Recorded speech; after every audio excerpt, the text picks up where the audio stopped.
नमस्कार, नवीन उच्च माध्यमिक विद्यालय की ऑनलाइन क्लास में आपका हार्दिक स्वागत। मैं एग्रीकल्चर टीचर भंवर सिंह वेदवाल।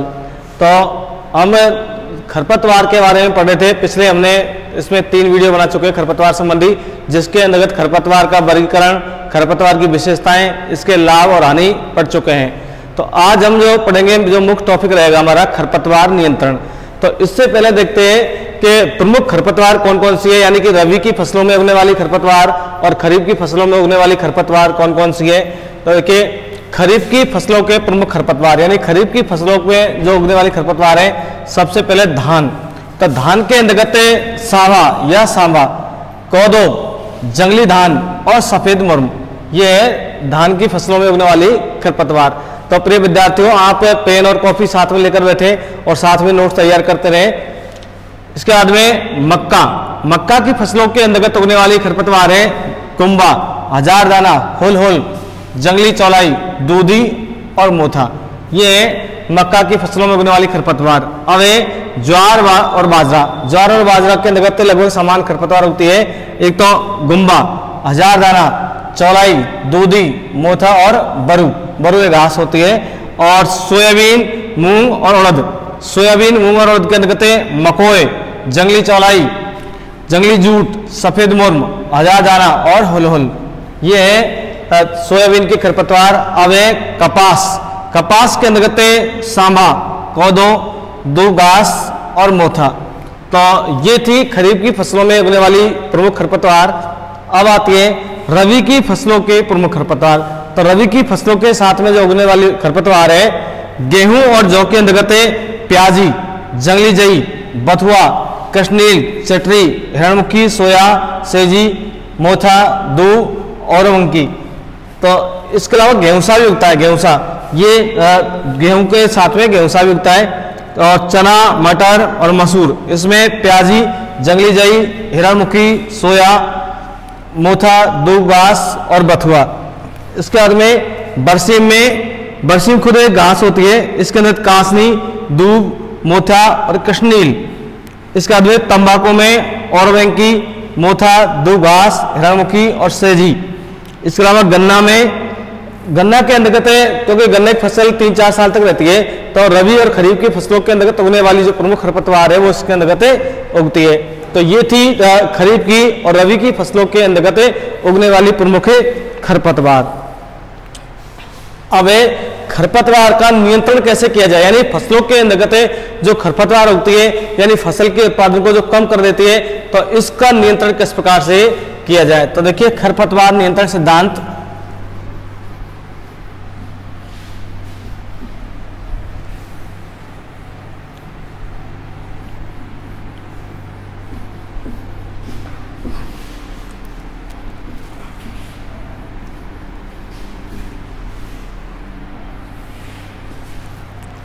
खरपतवार नियंत्रण सिद्धांत।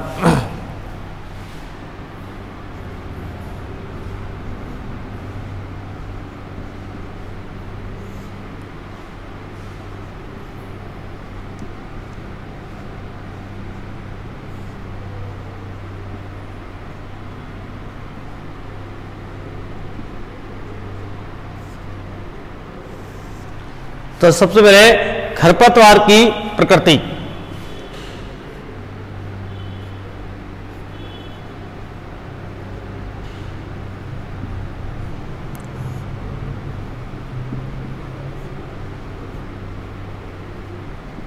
खरपतवार की प्रकृति। तो देखिए, खरपतवारों का जो नियंत्रण है, उनकी प्रकृति के अनुसार उनका नियंत्रण किया जाना चाहिए कि किस प्रकृति की खरपतवार है। जैसे रेगिस्तानी क्षेत्रों की खरपतवार है, तो रेगिस्तानी क्षेत्रों की खरपतवार है, उनको नष्ट करने के लिए खेत में पानी भर देते हैं, क्योंकि रेगिस्तान क्षेत्रों के अंदर जो शुष्क खरपतवार होती है, उन्हें कम पानी की आवश्यकता होती है।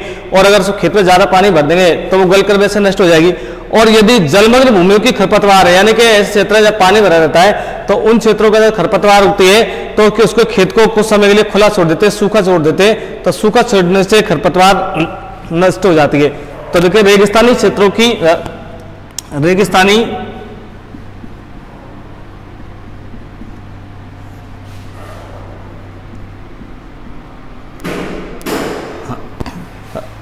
रेगिस्तानी खरपतवार की रोकथाम के लिए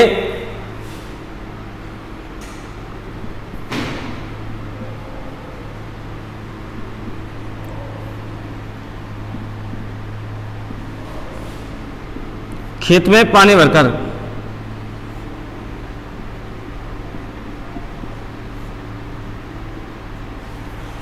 खेत में पानी भर देते हैं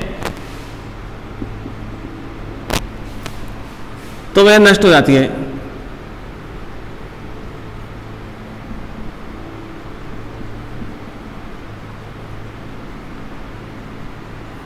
तथा जलमग्न भूमियों की खरपतवार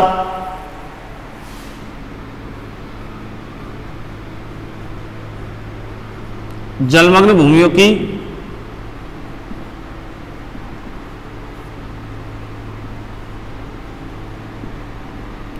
खरपतवार को नष्ट करने के लिए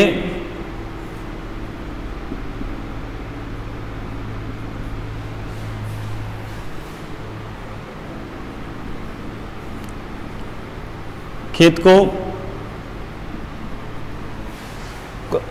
कुछ समय के लिए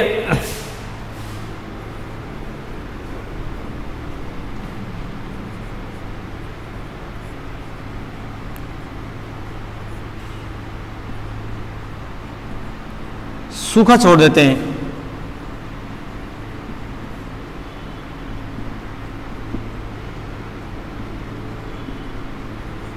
तो अगर रेगिस्तानी क्षेत्रों की खरपतवार देखिए, जैसे ये खेत है और अगर खेत रेगिस्तानी क्षेत्र का है तो रेगिस्तानी क्षेत्रों में खरपतवार को नष्ट करने के लिए इसमें जल भर देते हैं। तो जल भरने से क्या है कि जो खरपतवार है वो गल जाती है। और यदि जलमग्न भूमि है कि ऐसी है जो निचले क्षेत्रों की भूमि है तो निचले क्षेत्रों के अंतर्गत वैसे खरपतवार ज्यादा होती है, तो निचले क्षेत्रों की खरपतवार को नष्ट करने के लिए जो जल होता है उसको निकाल देते हैं और खेत को कुछ समय के लिए सूखा छोड़ देते हैं तो खरपतवार नष्ट हो जाती है। अब खरपतवारों के जीवन चक्र,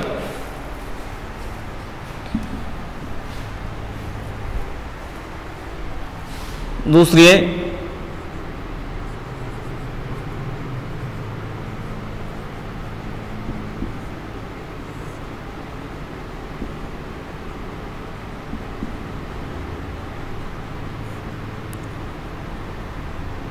खरपतवारों के जीवन चक्र। तो देखिए जो एक वर्षीय खरपतवार होती है इनको फूल आने या बीज बनने से पहले इनको नष्ट कर दिया जाए। जो एक ऐसी खरपतवार जो अपना जीवन चक्र एक वर्ष में पूरा कर लेते हैं वो एक वर्षीय खरपतवार होती है। तो इन खरपतवारों को फूल आने से पहले ही या बीज बनने से पहले ही नष्ट कर दिया जाता है। या अंकुरण होते ही, जैसे इनका अंकुरण हुआ तो अंकुरण होते ही अगर खेत की जोताई कर देते हैं तो ये खरपतवार नष्ट हो जाती है। तो एक वर्षीय खरपतवार को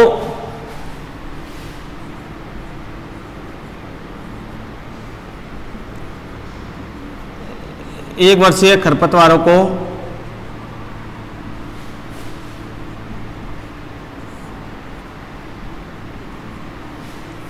फूल आने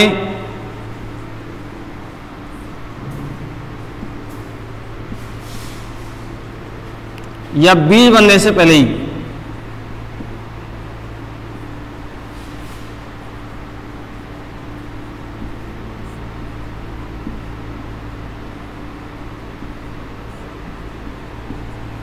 फूल आने या बीज बनने से पहले ही नष्ट करना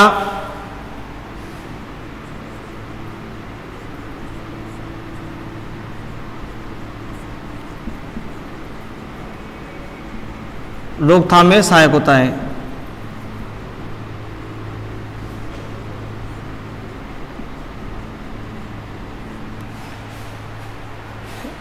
अर्थात अंकुरण होते ही खेत की जुताई कर देनी चाहिए। अर्थात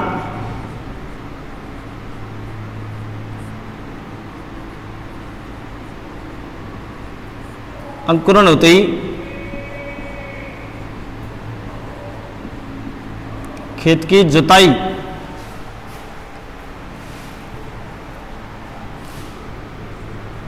जुताई करने से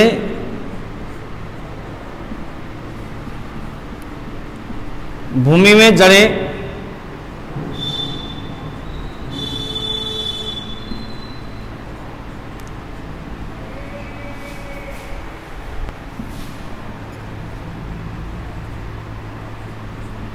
पुनः स्थापित नहीं होती है।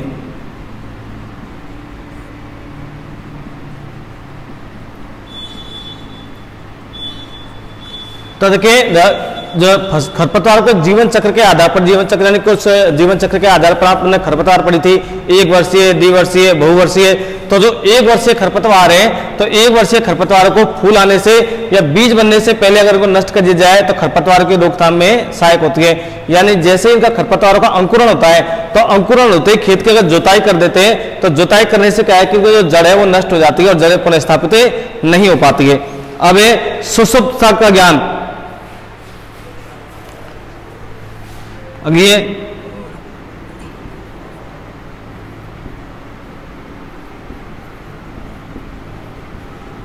सुषुप्त अवस्था का ज्ञान। देखिए ये क्या है कि कुछ खरपतवार होती है वो लंबे समय तक अंकुरित नहीं होती है, यानी खेत में पड़े रहते हैं इनके बीज और कई 2 वर्ष तक ये अंकुरित नहीं होती है, तो इनका पता करके और इनके बीजों को नष्ट कर देना चाहिए। तो कुछ खरपतवारों के बीज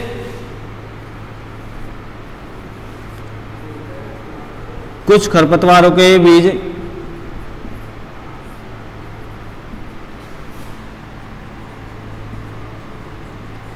लंबे समय तक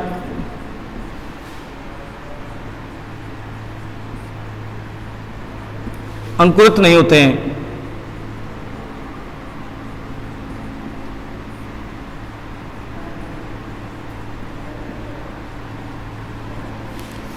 इनका पता करके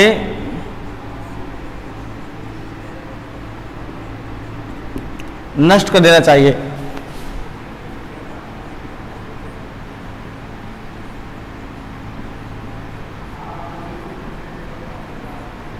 तो ऐसे खरपतवार है जो जिनके बीज लंबे समय तक अंकुरित नहीं होते, तो उनका पता करके वो नष्ट कर देना चाहिए।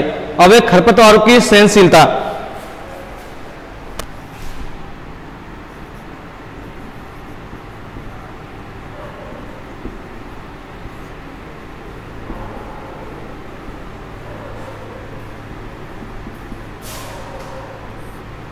तो देखिए खरपतवार की कुछ सहनशीलता है कि जो चौड़ी पत्ती वाले खरपतवार है, चौड़ी पत्ती वाले खरपतवार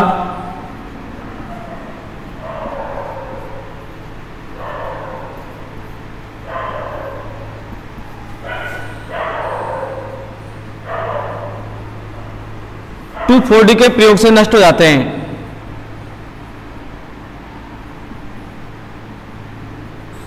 टू,4-D के प्रयोग से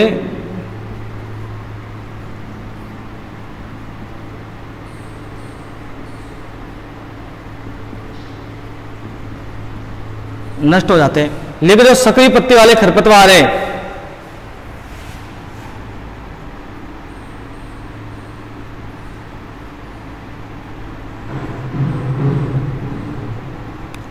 सक्रिय पत्ती वाले खरपतवार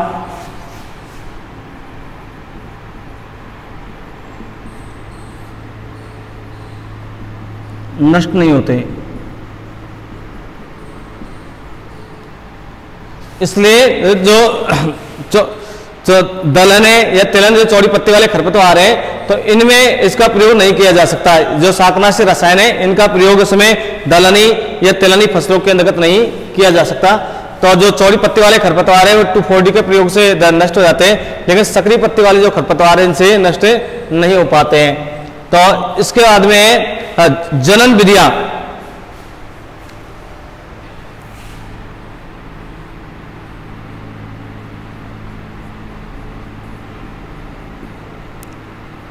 जनन विधियां। तो देखिए कुछ खरपतवार के बीज होते हैं, कुछ खरपतवार है वो बीज द्वारा जनन करते हैं, जैसे जंगली चौड़ाई, तो बीज द्वारा जनन।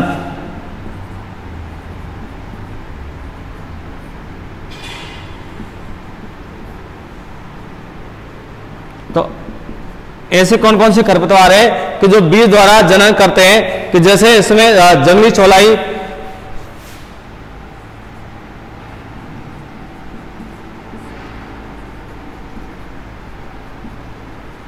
जवासा, कृष्णनील,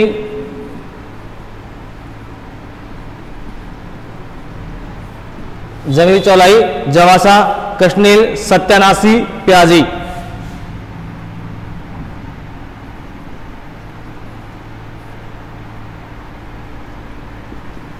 और प्याजी। ये क्या है कि बीज द्वारा जनन करते हैं, तो इनके पौधों को बीज बनने से पहले ही नष्ट कर देना चाहिए, यानी पौधों को बीज बनने से पहले ही नष्ट कर देना चाहिए।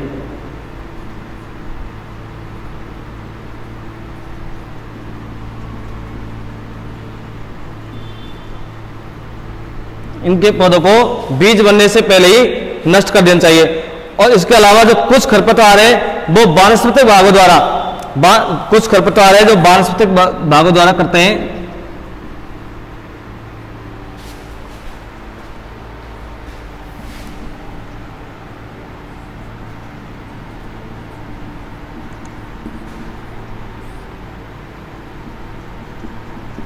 तो इसमें दो घास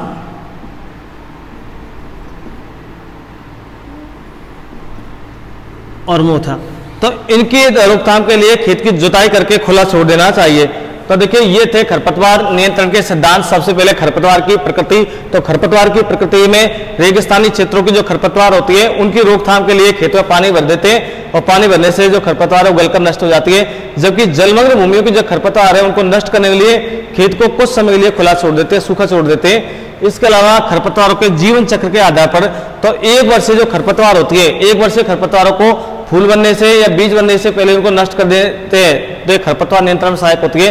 अर्थात अंकुरण से पहले खेत की जुताई करके देते हैं तो इसकी जो खरपतवार इसकी जड़ नष्ट हो जाती है और वो पुनः स्थापित नहीं हो पाती है। इसी प्रकार से जो सुषुप्त अवस्था के आधार पर, यानी कि कुछ खरपतवार के बीज ऐसे होते हैं कि जो 2-4 साल तक अंकुरित नहीं हो पाते, खेत में पड़े रहते हैं, तो उनका पता लगाकर उनको नष्ट कर देना चाहिए। इसी प्रकार से खरपतवार की सहनशीलता, कुछ खरपतवार ऐसी होती है कि जिनकी सहनशीलता अधिक होती है, जैसे चौड़ी पत्ती वाले खरपतवार है जो वो 2,4-D के प्रयोग से नष्ट हो जाते हैं, लेकिन कई खरपतवार की सहनशीलता इतनी अधिक होती है कि वो इसके प्रयोग से नष्ट नहीं होते, तो इसमें और रसायनों का प्रयोग किया जाना चाहिए। इसके अलावा जनन विधियां, यानी कि कुछ खरपतवार है वो बीज द्वारा जनन करते हैं, जैसे जंगली चौलाई, ज्वासा, कृष्णनील, सत्यानाशी, प्याजी, तो ये बीज द्वारा जनन करते हैं, तो इनके बीजों को पहले ही नष्ट कर देना चाहिए। इसी प्रकार से कुछ खरपतवार है जैसे वानस्पतिक भागों द्वारा जनन करते हैं, जैसे दूब, घास या मोथा है, तो इसके अंतर्गत खेत की जुताई करके खेत को खुला छोड़ देना चाहिए। तो ये थी खरपतवार नियंत्रण के सिद्धांत। अब खरपतवार नियंत्रण की उन्नत शस्त्र विधियां।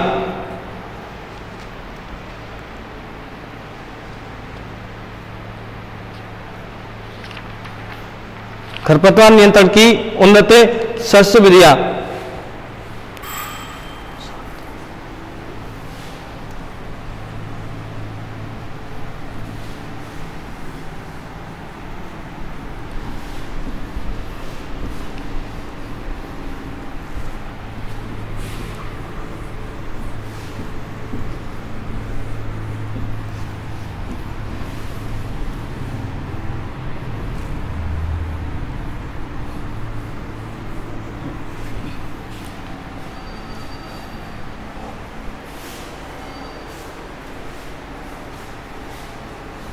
तो देखिए खरपतवार नियंत्रण की उन्नत शस्त्र विधियां।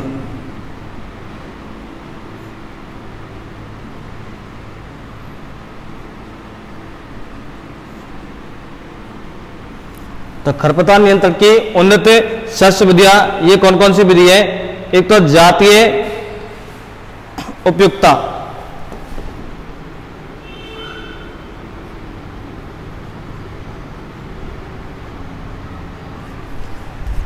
जातीय उपयुक्तता,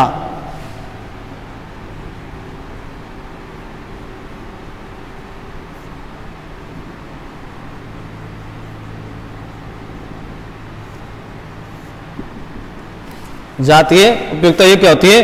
तो इसमें देखिए ऐसी जो फसल है इसकी ऐसी जाति उगाना चाहिए जो क्षेत्र की मृदा और जलवायु के अनुकूल हो, इससे फसल का अंकुरण बढ़वार अच्छी होती है तथा खरपतवार से पहले निकलती है। तो देखिए इसमें क्या है कि जो फसल उगाते हैं तो फसलों की ऐसी जातियां उगानी चाहिए कि जो वहां की मृदा है और जलवायु के अनुकूल हो, यानी कि उस मृदा और जलवायु में अच्छी तरह वृद्धि करें। और जो खरपतवार है तो वो खरपतवार उन्नत नहीं हो पाए। तो इसमें देखिए कि फसल की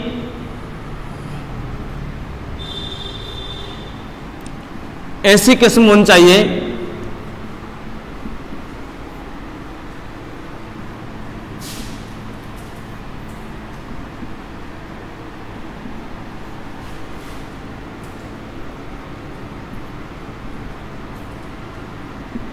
जो मृदा वे जलवायु के अनुकूल हो।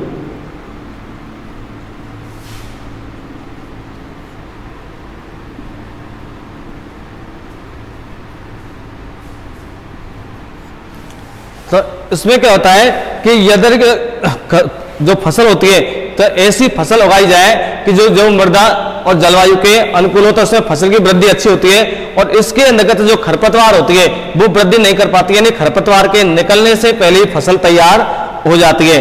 तो इससे क्या है कि जो खरपतवार की जो बढ़वार है उसको रोकने में सहायता मिलती है। अब बोने की तिथि व पौधों की संख्या।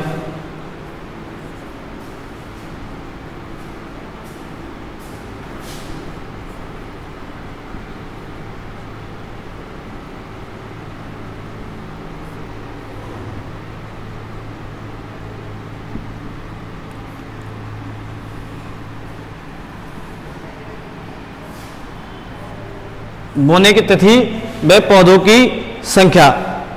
तो देखिए, फसल को देर से बोने से खरपतवारों का प्रकोप अधिक हो जाता है तथा खरीफ की फसल को मानसून आने से पहले ही बो दिया जाए तो खरपतवार का प्रकोप कम हो जाता है। तो फसल को देर से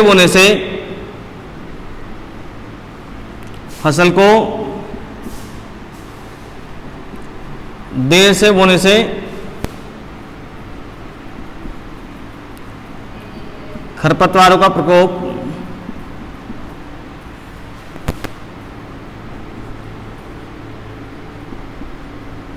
अधिक हो जाता है।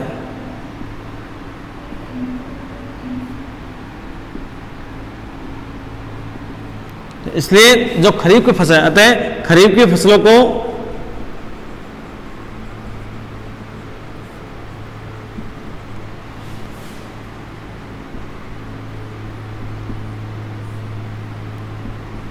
मानसून आने से पहले बो देना चाहिए।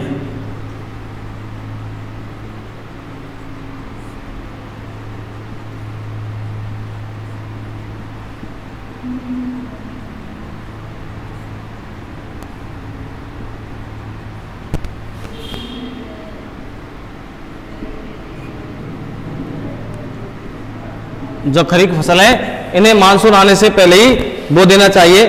तो इनकी जो मानसून का आने से पहले ही अगर फसलों को सही समय पर बोने से इनकी जो बो देते हैं तो इनकी फसलों की जो वृद्धि है वो भी अच्छी होती है और खरपतवारों की वृद्धि देर से होती है।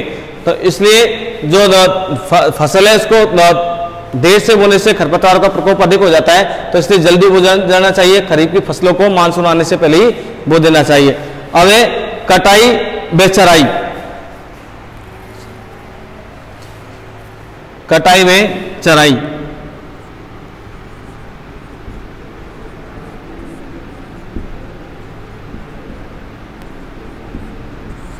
तो देखिए, इस प्रकार की जो समस्या है ये चारागाह में अधिक होती है। कई बार अधिक चराई करने से खरपतवार पुनः छा जाती है। जैसे खेत के अंतर्गत खरपतवार उग रही है और उसमें पशु चर रहे हैं, तो अगर चराई कर देती है तो वो क्या है कि दोबारा से उग जाती है। तो ऐसे क्षेत्रों में कृत्रिम तरीके से चराई करनी चाहिए खेतों के, जिससे जो खरपतवार है वो पूरी अवस्था में नष्ट हो जाए। तो जो चारागाह होती है तो उसके अंतर्गत अगर चराई कराई जाती है तो चराई से क्या है कि जो खरपतवार है पुनः स्थापित हो जाती है। तो उसकी कृत्रिम तरीके से चराई की जानी चाहिए। अब फसल चक्र।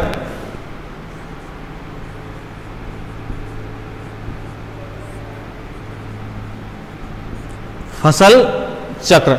तो देखिए, फसल चक्र क्या होता है कि खेत में लगातार एक ही प्रकार की फसल नहीं बोनी चाहिए। अगर एक जैसी फसल बोएंगे तो उससे खरपतवार का प्रकोप, इस साल जो खरपतवार है वो दोबारा आ जाएगी क्योंकि उसके बीज रह जाते हैं। तो इसलिए फसल चक्र अपनाना चाहिए, यानी इसके खरपतवार के नियंत्रण के लिए फसलों को बदल बदल कर बोना चाहिए। अब मृदा उर्वरकता। मृदा उर्वरकता।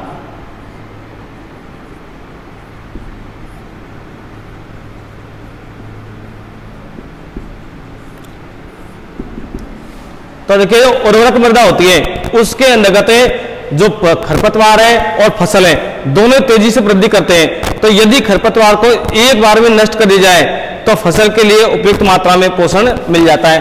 तो देखिए जो उर्वरक मृदा होती है, उर्वरक मृदा के अंतर्गत फसल भी तेजी से वृद्धि करती है और खरपतवार भी तेजी से वृद्धि करती है। यदि खरपतवार को नष्ट कर दिया जाए तो जो फसल होती है वो इस उर्वरक मृदा में तेजी से वृद्धि करती है, क्योंकि उसको पर्याप्त जो पोषक पदार्थ है वो मिल जाते हैं। इसके बाद में अगला है मृदा का पीएच मान। तो मृदा पीएच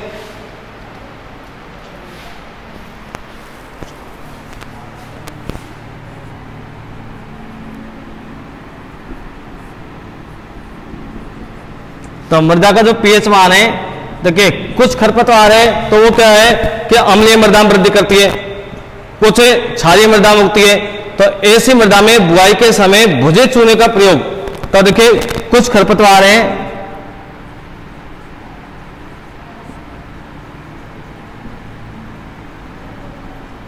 कुछ खरपतवार अम्लीय मृदा में वृद्धि करती है,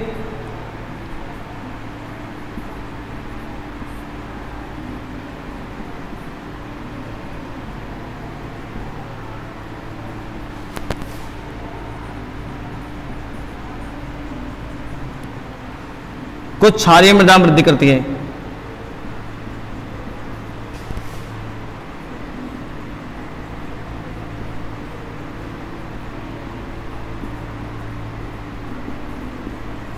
तो ऐसी खरपतवारों के नियंत्रण के लिए भुजे चूने व जिप्सम का प्रयोग किया जाना चाहिए।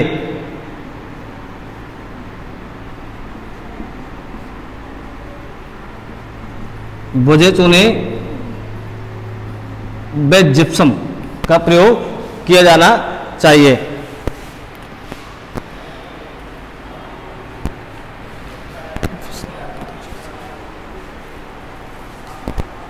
अब अंत्यशस्त्र,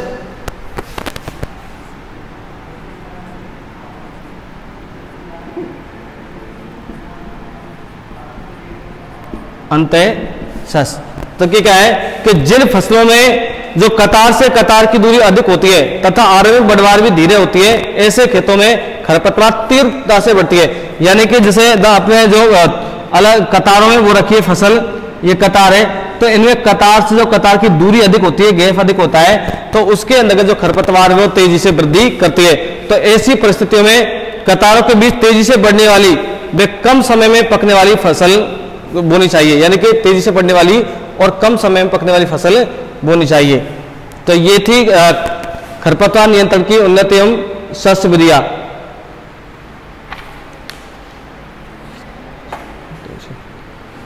इसके अलावा इसमें छाया करना, छाया करना